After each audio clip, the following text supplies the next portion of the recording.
जय मसीह की एक बार फिर से पवित्र आत्मा आप सबको आशीष दे। जो लोग चाहते हैं कि आज पवित्र आत्मा उनके जीवन में बहुत सारी आशीषें दे, मैं फिर उन लोगों के लिए आज प्रार्थना कर रहा हूं जो लोग हमारे साथ जुड़े हुए हैं ऑस्ट्रेलिया से, अमेरिका से। पवित्र आत्मा जी मैं प्रार्थना करता हूं फिजी से, जो महाराष्ट्र से पवित्र आत्मा जी इस समय परमेश्वर, इंग्लैंड से, यूक्रेन से पवित्र आत्मा जी, सिंगापुर से, मलेशिया से, थाईलैंड से जो लोग इस समय जुड़े हुए हैं पवित्र आत्मा, इनके घर पर पवित्र आत्मा तेरी आशीषें डबल होने पाए यीशु मसीह के नाम में। और हर एक आशीष पवित्र आत्मा जी इनके बच्चों के ऊपर आने पाए, पवित्र आत्मा इनके घर में शांति का वरदान आने पाए। पवित्र आत्मा ब्लेसिंग दे यीशु मसीह के नाम में, आमीन। क्या आप चाहते हैं कि परमेश्वर आपके घर में शांति का वरदान दे? कितने लोग चाहते हैं कि पवित्र आत्मा आपके घर में शांति का वरदान दे? बहुत सारे लोग नहीं समझते, जब हम प्रार्थनाएं करते हैं तो उसके बाद आपके जीवन में बहुत सारी आशीषें खुलती हैं, बहुत सारे ब्लेसिंग स्वर्ग से रिलीज करता है परमेश्वर। क्या आप तैयार हैं पवित्र आत्मा की आशीष को लेने के लिए? मैं उन लोगों को देख रहा था कि सुबह से आप शाम से आप गवाहियों को सुन रहे हैं। आपने सुना आज गवाहियां के पथरियां गई, रसोलियां गई, लोगों के सिर में दर्द था, किसी का मकान बना, किसी के ब्लेसिंग आई। क्योंकि अय्यूब बोलता है इस बात के लिए, कह रहा है कि प्रार्थना से बाइबल बताती है कि मिट्टी झड़ती है। जो शैतान आपके ऊपर मिट्टी डालता है कि आप दिखे ना, आप एक गोल्ड है, आप एक डायमंड है, कि आप बाहर ना आए, आप दिखे ना। परमेश्वर का आत्मा आपको आज़ाद करना चाहता है, आपकी ब्लेसिंग को खोलना चाहता है।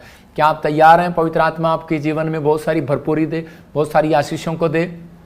तो मैं ऐसे लोगों के लिए प्रार्थना कर रहा हूँ कि पवित्र आत्मा ने मुझे जो जो दिखाया कि अभी खासकर भविष्यवाणी के लिए, कि पवित्र आत्मा ने मुझे कहा था कि एक मोंकी वायरस इस दुनिया में आएगा, भारत में भी और कई जगह पर भी आएगा। आप सुन रहे हैं कि अफ्रीका से, पाकिस्तान में और भारत में भी वो वायरस आ रहा है।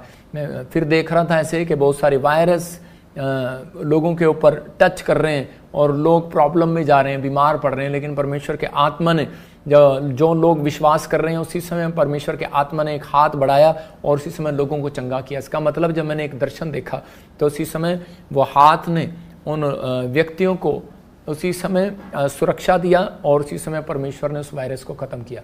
मतलब कहने का ये है कि कोई लॉकडाउन नहीं लगेगा, कोई ऐसी डरने की जरूरत नहीं है।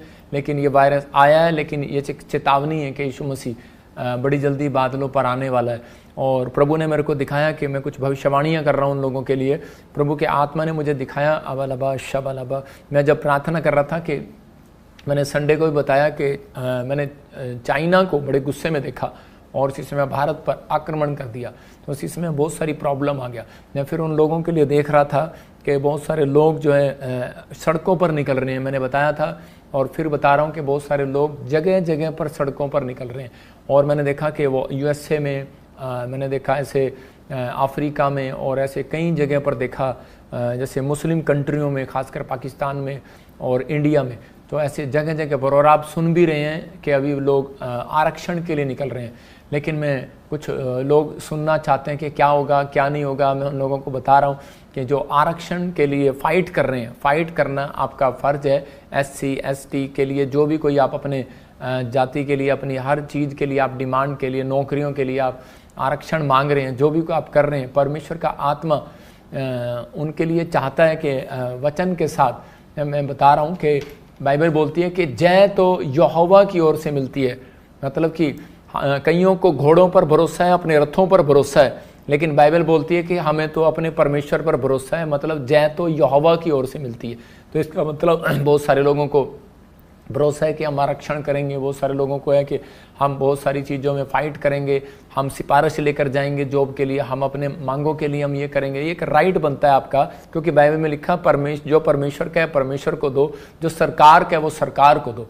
तो लेकिन प्रार्थना के बाद बहुत सारे रास्ते खुलते हैं।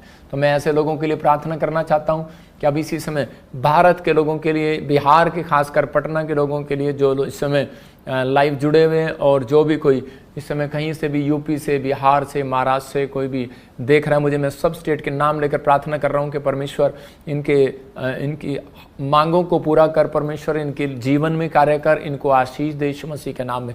पवित्र आत्मा जी मैं प्रार्थना करता हूँ मेरे पिता परमेश्वर, तू महान परमेश्वर है, तू सामर्थी परमेश्वर है, तू दयालु परमेश्वर है। और उसी समय पवित्र आत्मा हम बिहार के लिए, पटना के लिए, मेरे पिता यूपी के लिए, मेरे पिता जो लोग इस समय SC ST के लिए मेरे पिता आरक्षण कर रहे हैं पवित्र आत्मा जी अपनी जात के लिए, पवित्र आत्मा जी अपनी जाति के लिए, मेरे पिता परमेश्वर जो भी कोई नौकरियों के लिए पिता परमेश्वर, और इस समय जो भी कोई प्रार्थना कर रहे हैं पवित्र आत्मा, जो भी कोई फाइट कर रहे हैं मेरे पिता, इन्हें शांति दे और पवित्र आत्मा ने सफल कर, जिनकी नौकरियां पवित्र आत्मा जो पिछले साल कई साल पहले पवित्र आत्मा ने मुझे बोला कि बहुत साल पहले जो नौकरियों से निकाल दिए गए थे, मैं उनके लिए प्रार्थना कर रहा हूं परमेश्वर। मैं विनती करता हूं उनके लिए जो फौज में रखे गए निकाल दिए गए, जो पुलिस में रखे गए निकाल दिए गए, जो टीचर में रखे गए निकाल दिए गए, परमेश्वर इनके फेवर करे यीशु मसीह के नाम में। और प्रभु जो ये कोर्ट केस है उसमें जीत जाए यीशु मसीह के नाम में, इनको जय मिलने पाए पवित्र आत्मा जी। प्रार्थना करता हूँ जो गुजरात से, महाराष्ट्र से इस समय परमेश्वर जगह जगह से वाच कर रहे हैं पवित्र आत्मा, इनकी जिंदगियों में आशीष आए पवित्र आत्मा। जो पंजाब से देख रहे हैं,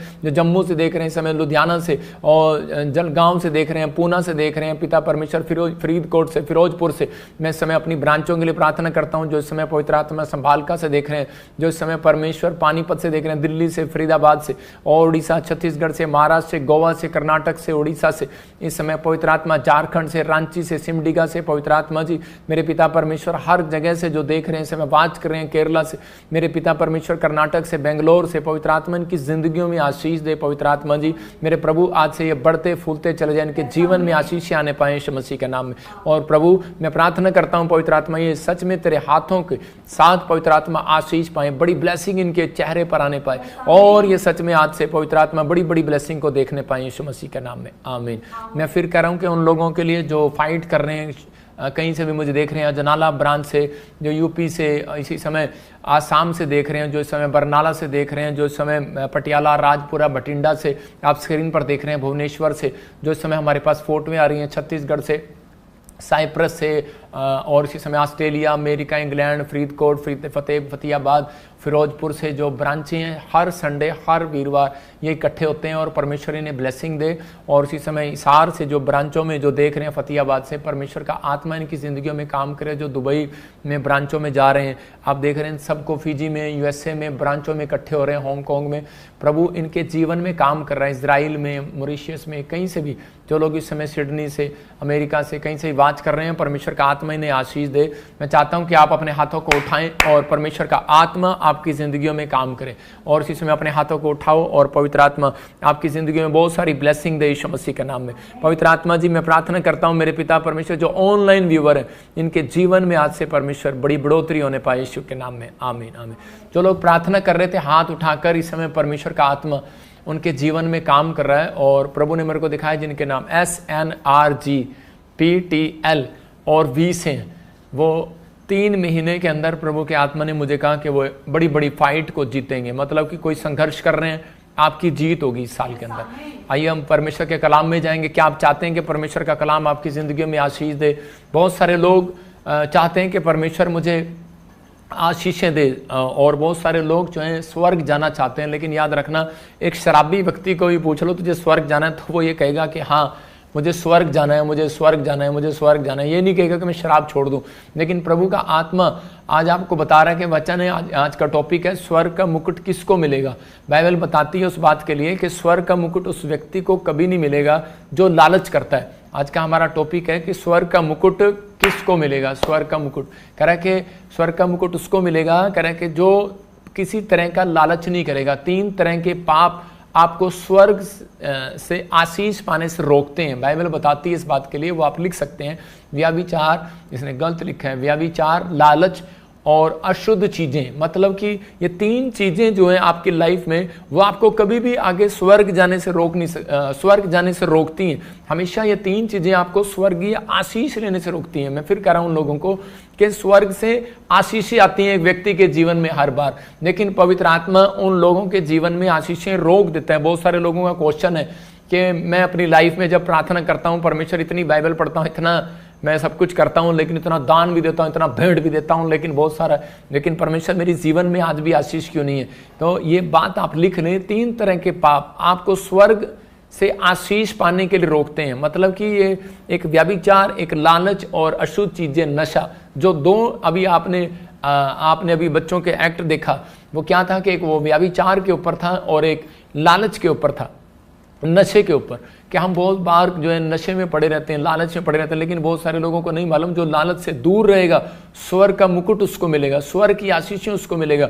नशा आपकी जिंदगियों में, मैं कह रहा हूं कि जब तक अगर रहेगा तो आप अपनी लाइफ में कभी भी परमेश्वर से आशीष नहीं पा सकते, क्योंकि शैतान जो है यही चाहता है कि मैं इन लोगों को कैसे गिराऊं। हम पढ़ते हैं बाइबल के अंदर भजन संहिता 4:3, हम पढ़ेंगे, देखो क्या लिखा भजन संहिता 4:3 में। हाँ देखें क्या लिखा, बाइबल कहती है कि परमेश्वर स्वर्ग उस व्यक्ति को देना चाहता है, कह रहे कि जो लोग अलग रहने, पाप से अलग रहना सीख जाएगा। कह रहा है यह जान रखो कि यहोवा ने भगत को अपने लिए अलग कर रखा है, जब मैं यहोवा को पुकारूंगा तब वह सुन लेगा। दाऊद बोलता है इस बात के लिए कि मैं जानता हूं कि परमेश्वर ने मुझे अलग कर रखा है। मतलब उसके दोस्त बोलते होंगे तू हमारे जैसा क्यों नहीं है, उसके रिश्तेदार बोलते होंगे तू हमारे जैसा क्यों नहीं है, लेकिन वो बोलते हैं कि नहीं, मसीह लोगों का जीवन ऐसा ही होना चाहिए कि जब तक आपको लोग ना बोले कि यार तू हमारे साथ संगति में क्यों नहीं बैठता, यार तू हमारे साथ पहले शराब पीता था अब क्यों नहीं आता, तो इसका मतलब कि आपके अंदर पवित्र आत्मा की प्रेजेंस आ गई और परमेश्वर आपसे खुश है। और बाइबल बताती है कि स्वर्ग का मुकुट आपसे दूर नहीं है, बहुत जल्दी आपको परमेश्वर देना चाहता है, वो स्वर्ग की आशीष आपको देना चाहता है, वो बरकत की आशीष आपको देना चाहता है। लेकिन हम कई बार जो है वो परमेश्वर से आशीष लेने के लिए कई बार हम सोचते हैं कि शायद पता नहीं परमेश्वर मेरी जिंदगी में काम करेगा या नहीं करेगा, मुझे आशीष मिलेगी या नहीं मिलेगी।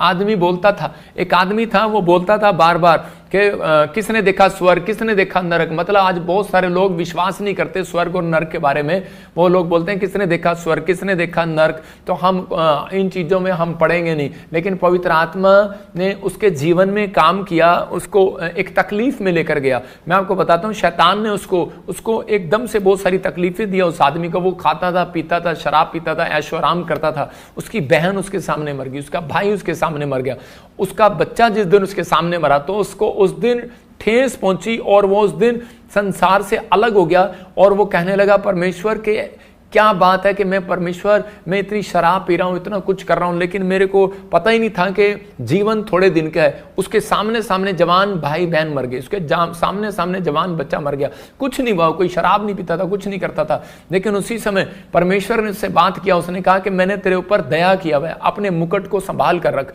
और उसी समय अपने कैरेक्टर को संभाल कर रख। मैं कह रहा हूं कि परमेश्वर आज भी आप लोगों के ऊपर कहता है कि वो मुकुट देना चाहता है। कह रहा है लेकिन किस व्यक्ति को आशीष मिलेगा, जो अपने मुकुट को, कह रहा है कि अपने मुकुट को संभाल कर रखेगा, अपने कैरेक्टर को छीनने नहीं देगा। कहता आपको परमेश्वर ने स्वर्ग का मुकुट, कह रहा धरती पर आशीष का, शांति का, कह रहा है धन का, बरकत का, अच्छी सेहत का, स्वास्थ्य का आपके ऊपर मुकुट दिया हुआ है, लेकिन आपको उस मुकुट को पकड़ना है। हम बाइबल में देखते हैं प्रकाशित वाक्य 3:11 में क्या लिखा, वहां पर लिखा क्लियर, कह रहा है कि अगर जो कोई परमेश्वर से स्वर्ग का मुकुट पाना चाहता है तो कह रहा है कि वो अपने आप को रोके रहे। इसका मतलब परमेश्वर अपने लोगों को बताना चाहता है, कह रहा है कि मैं शीघ्र ही आने वाला हूं, जो कुछ तेरे पास है उसे थामे रहे कि कोई तेरे मुकुट को छीन ना ले। मतलब परमेश्वर का आत्मा अपने लोगों से बात कर रहा है, कहता है कि कोई तेरे मुकुट को छीन ना ले, लेकिन मैं कहता है कि बहुत जल्दी आने वाला हूं संसार के अंदर। लेकिन डिपेंड करता है कि आप कितनी देर तक, कहता है कि परमेश्वर आशीष देना चाहता है, इस साल भी देगा, अगले महीने भी देगा।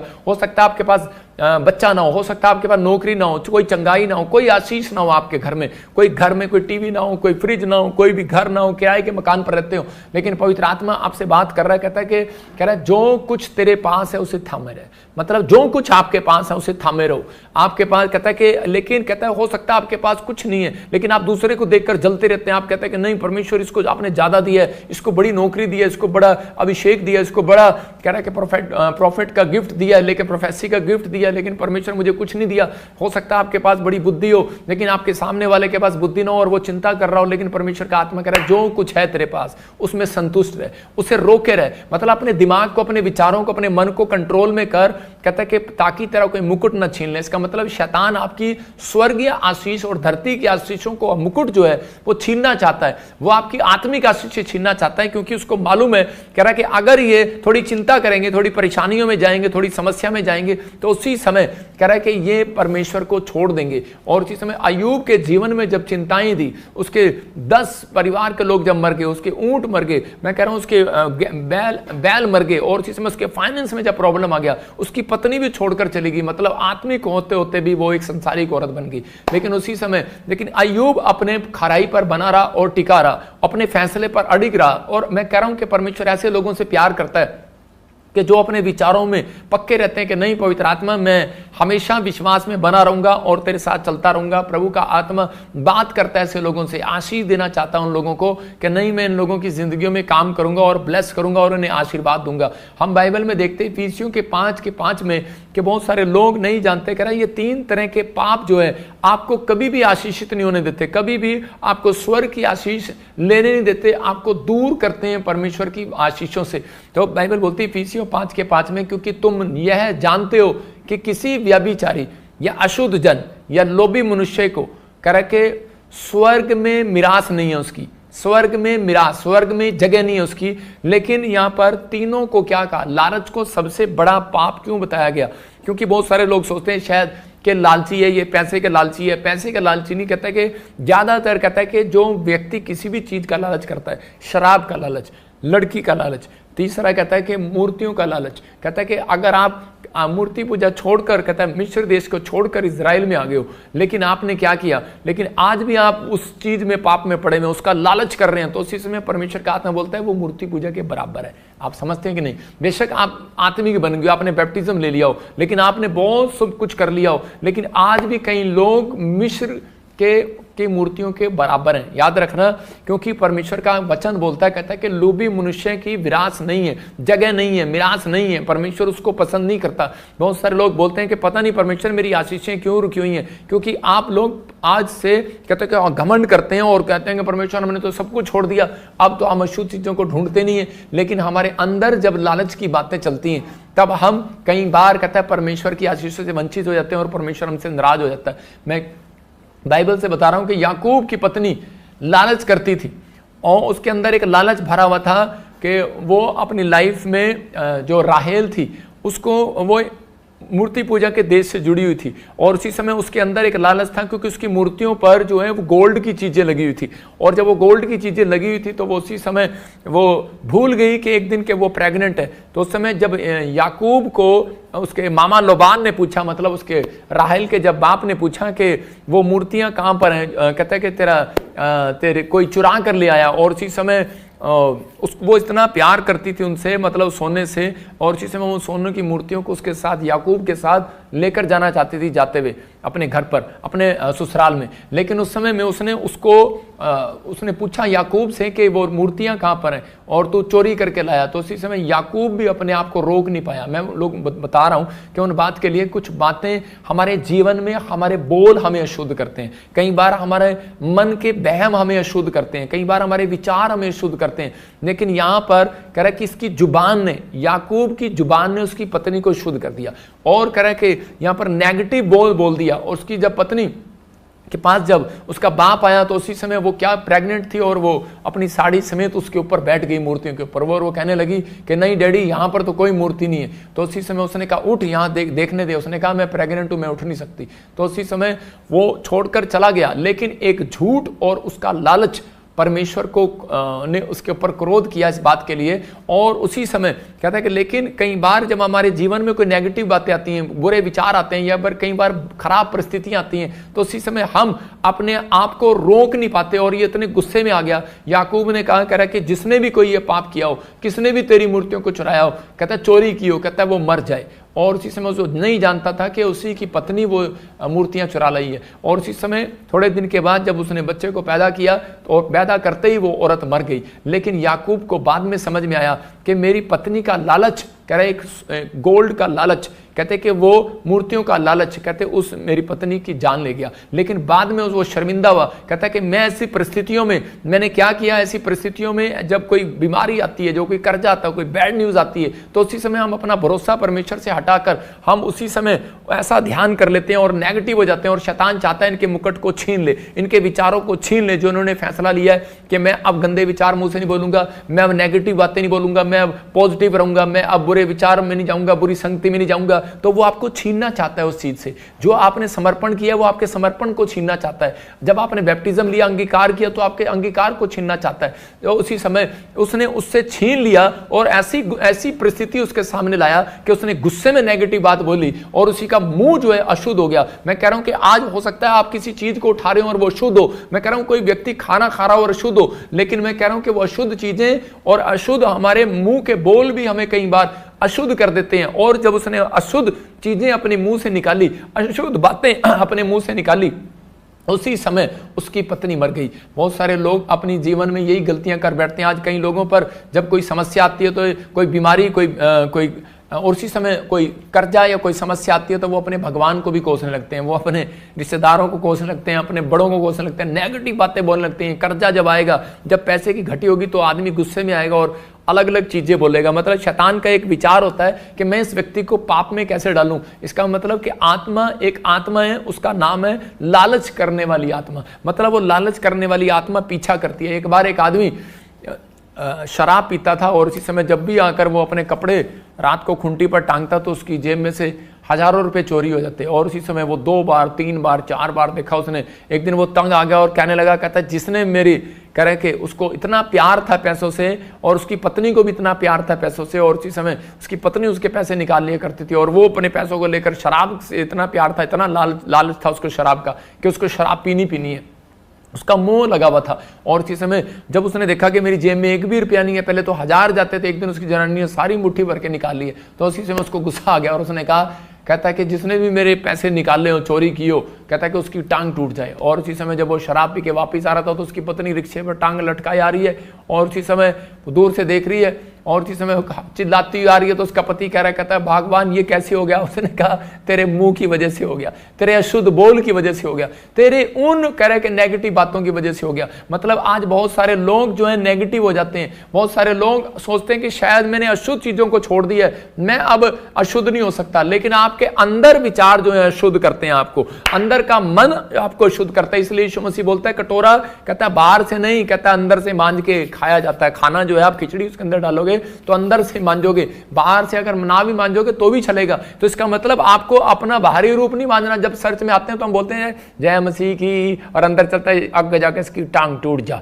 मतलब अंदर ये चलता है। ऊपर से हमें क्या करना है कि जैसे अभी ये भी बड़ी अच्छी बैठी है सती सावित्री बन के, लेकिन ऊपर से अच्छा लग रही हो और अंदर से किसी से ईर्ष्या कर रही हो, लड़की से कोई जलन कर रही हो। मैं कह रहा हूं कोई भी आप ऐसी बातें कर रहे हो, लेकिन परमेश्वर का आत्मा वहां पर वास नहीं करता। याद रखना कि वो व्यक्ति कहता है कि कभी भी स्वर्ग की आशीषों को नहीं ले सकता, लेकिन आपको अपने मुकुट को संभाल कर रखना पड़ेगा। इसलिए पवित्र आत्मा चाहता है, कहता है कि आप अपने मुकुट को छीनने ना दें, अपनी आशीषों को छीनने ना दें। इसलिए क्योंकि उसको मालूम है, कह रहे मैंने इनकी आशीष को कैसे छीनना है, क्योंकि वो आपका मुकुट क्या है। मैंने फिर बताया आपका मुकुट है कि आपका खराई पर चलना, आपका सच्चाई पर चलना, आपका पवित्रताई पर चलना, आपका अड़े रहना और खड़े रहना, और आपका प्रार्थना करना, आपका एक लेवल से दूसरे लेवल पर जाना, कहता है कि आपका खराई है। कहता है कि जब आप करते हैं तो परमेश्वर का आत्मा कह रहा है कि आपकी जिंदगियों में लालच करने वाली आत्मा आपका पीछा नहीं करती। लेकिन अगर आपने अपने कैरेक्टर को, अपने मुकुट को संभाल कर रखा, अपने चरित्र को, आपका चरित्र आपका मुकुट होना चाहिए। मैं कह रहा हूं कि कोई ये नहीं कि सोने का मुकुट डाल लो और आपको कि देखो परमेश्वर ने मुझे मुकुट दिया। मैं कह रहा हूं कि आपने, आपका चरित्र, आपकी बोल बाणी आपका मुकुट होना चाहिए, आपका एक अच्छा स्वभाव मुकुट होना चाहिए। मतलब कि जब पत्नी घर पे आए तो पति को उसका आदर करना चाहिए, और पति जब खासकर घर पे आए तो पत्नी को उसका आदर करना चाहिए। पानी का गिलास लाना चाहिए, पहले आते ही नहीं कि अरे क्या मुंह से मतलब इधर उधर की बातें नहीं करना चाहिए। लेकिन यहां पर कहता है ये नुकसान जो है, कहता है कि हम इसके अशुद्ध विचार और अशुद्ध बोल कई बार हमारे बच्चों के बिजनेस को खराब करते हैं, उनकी पढ़ाई को खराब करते हैं। कई बार कहता है कि बड़ी बड़ी आशीषों को रोक देते हैं। लालच की आत्मा होती है कि वो पीछा करती है। अपने पड़ोसी से हाथ मिलाओ और बोलो अपने आप को रोके रहे। मैं फिर कह रहा हूं, अपने पड़ोसी को बोलो अपने आप को रोके रहे, पाप करने से रोके रहे, विचार, गंदे विचार बोलने से रोके रहे, अशुद्ध बातें बोलने से रोके रहे। कहता है कि दिमाग में कुछ भी आ रहा है लेकिन आप गुस्सा करने से रोके रहे। अगर आप रोक रहे हैं अपने आप को तो परमेश्वर का आत्मा आपकी जिंदगियों में काम कर रहा है। एक लालच की आत्मा होती है और वो व्यक्ति के पीछा करती है। वो कैसे पीछा करती है? राहेल का पीछा किया। राहेल कहता याकूब की पत्नी का उसने पीछा किया, और जब तक पीछा किया उसका, जब तक वो मर नहीं गई, जब तक उससे छूट नहीं बुलवाया, जब उसके चरित्र को, उसके मुकुट को छीन नहीं लिया और वो मर गई। लेकिन आजकल की औरतें लालच करती हैं बच्चों के लिए, मेरा बच्चा कब, मेरे बच्चे को प्रॉपर्टी मिलेगी या नहीं मिलेगी, इतनी भावुक हो जाती है, इतनी लड़ाई में चली जाती है। ससुर से लड़ाई कर लेगी, जेठानी से लड़ाई कर लेगी, ननन से लड़ाई कर लेगी, अगर तू मेरा हिस्सा नहीं देगी तो मैं तेरे को मार दूंगी, काट दूंगी, गालियां भी निकाल देती है। कौन है? मैं कह रहा हूं हो सकता है मसीह में भी हो, लेकिन उसके बाद भी मैं कह रहा हूं कि परमेश्वर अपने लोगों को देखता है। मैं जब प्रभु में आया तो उस समय में मुझे जमीन जायदाद मेरे से साइन करा लिया गया, बेदखल कर दिया गया, तुझे कुछ नहीं मिलेगा। मैंने कहा ठीक है, परमेश्वर का धन्यवाद हो, मैंने किसी से झगड़ा नहीं किया, लेकिन परमेश्वर ने मुझे सब कुछ दिया। मैं फिर उन लोगों को बता रहा हूं कि हम मसीह लोगों को भरोसा होना चाहिए, हमें रथों पर घोड़ों पर नहीं, हमें परमेश्वर पर भरोसा है, या हमें अपने यहोवा पर भरोसा है कि वो हमें अच्छी सैलरी दे सकता है। वो यहोवा हमें, जिस पर हम विश्वास करते हैं, लेकिन परमेश्वर कब अच्छी सैलरी देगा? जब हम अपने मुकुट को, अपने चरित्र को संभाल कर रखेंगे, करा छिनने नहीं देंगे। कहता है कि परमेश्वर उन लोगों की जिंदगियों में काम करना चाहता है। याकूब की मां जो है उसका पीछा भी एक लालच वाली आत्मा कर रही थी, लेकिन उसको पता नहीं था। याकूब की मां क्या कह रही थी कि उसी समय याकूब छोटा बेटा था तो उससे प्यार करती थी, और उसी समय उससे प्यार करती थी, और उसी समय कहने लगी, याकूब कहती कि तेरे को तेरा बाप इसहाक बूढ़ा हो गया और एसाव को ज्यादा आशीष ना दे दे, एसाव को ज्यादा प्रॉपर्टी ना दे दे, इसलिए कहता है कि जा तू और उसी समय एसाव बनकर चला जा, और मैं तेरे लिए उसके लिए बकरा बना रही हूं और स्वीट डिश बना रही हूं, और तू जाकर उसको खिला, और उसके बाद कह रहा तेरे घर में आशीष आएगी, तेरे परिवार में आशीष आएगी, और तू बहुत धनवान हो जाएगा, तू ब्लेसिंग में बदल जाएगा। लेकिन ये औरत ने इसको समझाया और बताया, लेकिन उस समय में इनको समझ में नहीं आया कि हमें करना क्या है और क्या नहीं करना। ये व्यक्ति ये जाकर याकूब जो है अपनी मां के कहने पर जाकर इसने झूठ बोल दिया अपने बाप को कि मैं इस समय एसाव हूं, और उसी समय आशीर्वाद तो ले लिया, लेकिन बाइबल बताती है 14 साल इसने गुलामी में बिताए, और ये गुलामी में बिताने के बाद इसके पीछे लालच की आत्मा इसके पीछे पड़ी हुई थी, क्योंकि इसके मां के पीछे लालच की आत्मा थी, फिर इसके बच्चे के पीछे लालच की आत्मा गई, और उसी समय इसने जो कमाया 14 साल में, इसने जो भेड़ बकरियां कमाई, जो इसने पैसा कमाया, इसकी कमाई रख ली उसने, और उसके मामा लोबान ने इसका हक मार लिया, इसकी अच्छी भेड़ बकरियां रख ली, इसके जानवर जो अच्छे थे रख लिए, और उसी समय जो दुधारू पशु होता था वो उठाकर ले जाता था, जो बांझ होते थे वो उसको दे दिया करता था। तो उसी समय ये रोने लगा, दुखी हो गया, और कहना मैंने आज तक कहता कोई झूठ नहीं बोला, चोरी नहीं किया, पाप नहीं किया। कहता मैं अपनी तंगी में, अपनी गरीबी में, अपने हालातों में, ऐसी सिचुएशन में हो सकता था याकूब जो है कहता वहां से छोड़कर भाग सकता था, कह रहा कि गुलामी से भाग सकता था, लालच कर सकता था, भाग सकता था, मार सकता था, लेकिन वो जानता था, कह रहा कि मैं अपने मामा को नहीं मारूंगा, मैं कोई लालच नहीं करूंगा, मैं कोई चोरी नहीं करूंगा, मैं कोई ठगी नहीं करूंगा, मैं शॉर्टकट अमीर बनने की कोशिश नहीं करूंगा, मैं परमेश्वर पर भरोसा रखूंगा, क्योंकि पहले मैं गलती करके आया हूं, दोबारा नहीं करूंगा। इसको मालूम था, इसलिए 14 साल इसने परमेश्वर की भक्ति में बिता दिए, क्योंकि जानता था परमेश्वर का वचन बोलता है भजन संहिता का 4:3 के परमेश्वर ने अपने भक्त को संसार से अलग कर रखा है, अपने लिए अलग कर रखा है, जानता था, और ये भरोसा रखता रहा, कहता कि जो मैंने गलतियां की है वो नहीं करूंगा, लेकिन ये प्रार्थना करता रहा। और उसी समय जब इसने प्रार्थना किया तो परमेश्वर के आत्मा ने उसी समय इससे बात किया, और परमेश्वर ने कहा कि उस समय में अभिषिक्त दास बनना चाहता है, और उसी समय तो उसको कहा करा कि मैंने देखा है तेरे मामा को कि तेरे मामा ने तेरे साथ क्या किया। कहता तेरी मजदूरी रख लिया, तेरी हर एक आशीष को रख लिया, तुझे कुछ नहीं दिया, तुझे ब्लेसिंग नहीं मिला, तुझे वो नहीं मिला। लेकिन ये व्यक्ति उस समय रो नहीं रहा था, उस समय परमेश्वर के सामने एक प्रार्थना कर रहा था। याकूब कह रहा था परमेश्वर कि मैंने जो किया है जैसी करनी वैसी भरनी। कहता कि मैंने जो किया वो मुझे भरना पड़ा। इसका मतलब कि लालचपन की आत्मा जो है वो जब तक से याकूब के पीछे 14 साल तक नहीं गई, क्योंकि वो उसकी मां के पीछे लगी थी, वो उसके बच्चे के पीछे लगी थी। हमेशा ऐसा ही होगा। कहता है कि आज हो सकता है कि आपके दादे परदादों से जो पाप की चीजें पीछे लगी हुई हैं वो पीछा करती हैं, वही आत्मा पीछा करती है। लालच की होगी, व्यभिचार की होगी, शराब की होगी, नशे की होगी, वो पीछा करेगी। अगर आप ये पाप नहीं करते तो दूसरा करेगी, दूसरा नहीं करेगी तो तीसरा करेगी।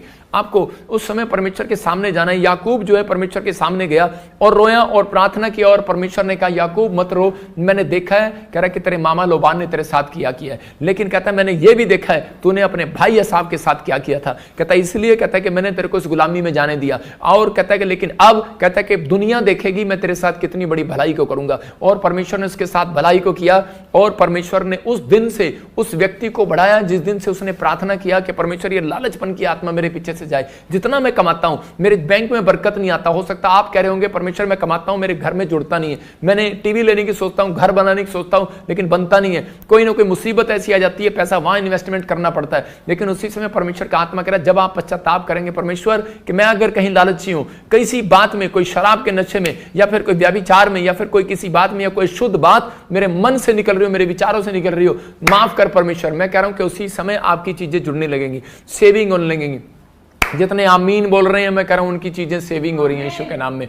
आपकी चीजें सेविंग होने लगेंगी, ब्लेसिंग आने लगेंगी। उस दिन से ये व्यक्ति धनी होता चला गया और इसकी चीजें जुड़ने लगी और इसका लड़का आने वाले समय में परमेश्वर ने यूसुफ को प्रधानमंत्री बनाया। मतलब कितना बड़ा पद परमेश्वर ने इसको क्यों दिया? क्योंकि ये व्यक्ति समझ गया था कि मैं अब अपनी लाइफ में पाप नहीं करूंगा परमेश्वर, मैं सच में तेरे पीछे चलूंगा और तेरी महिमा करूंगा। पवित्र आत्मा अपने लोगों से प्यार करता। हो सकता है आप भी निराश हो, आपके पास कोई आशीष ना हो, लेकिन आज स्वर्ग से आशीष लेने के लिए अपने आप को पाप करने से रोकना, अपने लालच से रोकना है, व्यभिचार से रोकना है। कह रहा जो काम यहोवा की नजर में अशुद्ध है उसे बोलो नहीं करूंगा। अपने हाथों को उठाओ, बोलो कि मैं नहीं करूंगा। आपका जीवन चिंता में है, बीमारी से दूर। मैं कह रहा हूं कि फायदा क्या होगा? आपका जीवन जो है वो चिंता से, बीमारी से दूर रहेगा। आपको ऊपर बार बार आने वाली विपत्ति, मतलब हो सकता है आपके पास बार बार कोई समस्या आ रही हो, बार बार विपत्ति आ रही हो, परमेश्वर उसको रोकेगा।